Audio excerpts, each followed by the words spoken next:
नमस्कार, मैं रुचि देव। चलिए सीखते हैं आज की इस कहानी से और इसे अपनाते हैं अपने जीवन में। एक बार एक आदमी अपने बेटे के साथ किसी यात्रा में जा रहा था।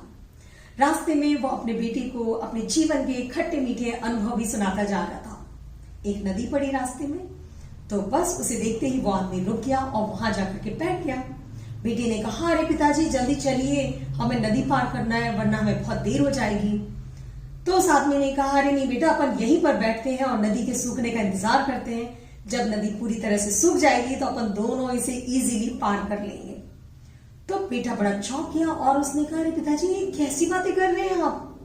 ये नदी के पानी के सूखने का इंतजार करते करते तो हमारा अपना जीवन खत्म हो जाएगा। ना तो कभी हम नदी पार कर पाएंगे और न ही कभी हम अपनी मंजिल तक पहुंच पाएंगे।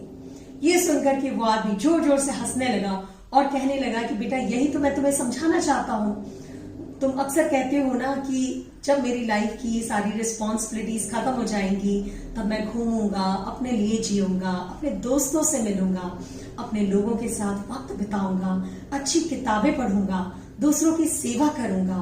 बेटा, जिस तरह नदी का पानी कभी नहीं सूखने वाला और इस नदी से ही हमें नदी को पार करने का रास्ता बनाना है, उसी तरह लाइफ की रिस्पॉन्सिबिलिटीज कभी भी नहीं खत्म होने वाली। इन रिस्पॉन्सिबिलिटीज के साथ साथ ही हमें अपने लिए वक्त निकाल करके वो हर काम करना चाहिए जिसमें हमें खुशी मिलती है।